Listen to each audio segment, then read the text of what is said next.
Good evening, curious viewers and observers. I'm Agent Mays of the SCP Foundation. I'm sure at least one of you may have wondered why my friend the Anorak is sometimes referred to as the Storywatcher, or just who or what this Storywatcher is, or was. Well, this old timeless tale goes back quite a long way. I'm sure some of you are maybe familiar with or even believe in the concepts of past lives, reincarnations, parallel dimensions, and universes. Well, those certainly play a big part each. Longer than long ago, in a world beyond worlds, a space between spaces, and a time before time, there was a mysterious and mystical being who had an endless hunger, not for wealth, not for power, not for physical pleasures, but for knowledge. Knowledge of the countless individuals, their adventures, and the worlds that they thrive in. A vast, countless array of worlds that many of us would come to know as simply the multiverse, among a few other possible terms. He would recall all of their histories, their lives and times, their rises and falls, their ends and beginnings. And he would categorize them in clear, precise orders. He would watch over their stories, ensuring they get their rightful endings, and that those endings would lead to new beginnings and continuations. Watching stories, hence why he had come to be known, at least by the few who actually knew him in life, as the Storywatcher.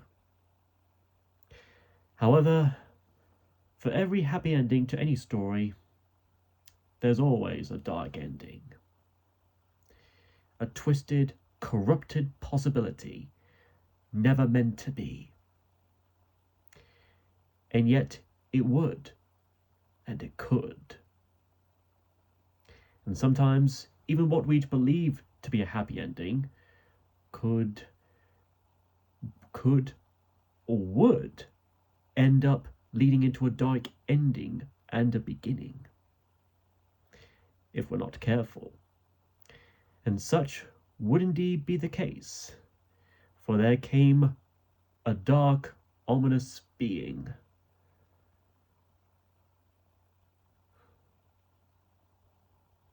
One that we currently know very little about, only that she has the power to poison worlds and corrupt them into her dark, twisted will, creating an endless void of morbid outcomes and nightmares turned reality.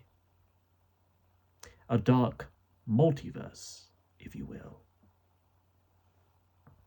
And that dark, ominous being would come to be known as the corrupting angel, the mistress of the void, the princess of darkness. Her name was Kasiza. When the Storywatcher eventually discovered the increasing number of universes falling prey into this dark multiverse, he ventured out and travelled from world to world, eventually confronting the wicked Princess of Nightmares herself in a duel of fates. In time, both opponents were weakened, nearly broken down to their very spirits. But the Storywatcher took one last risk.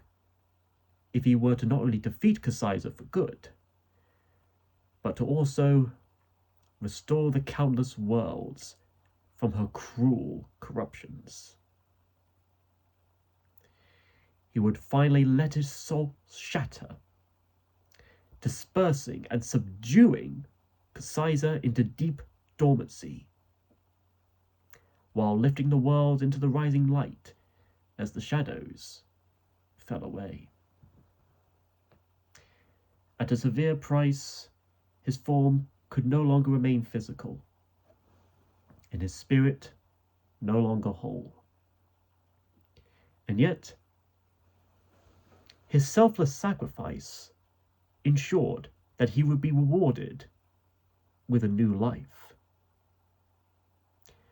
Or rather, new lives. Possibly around the same time that this conflict occurred, one particular universe had already started to take shape. A world that would be filled with nerds and critics and reviewers. A Reviewaverse, if you will. The several pieces of the Storywatcher's spirit would find their way into this world, all reborn at the same time as newborn human children, one of which was a boy who grew up full of curiosity and imagination.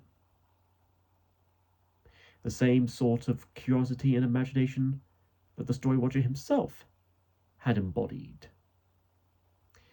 He soon discovered some of the other residents of this world: angry gaming nerds and nostalgic critics, comic book reviewers and creepypasta analysts, Eldorians and indie fans.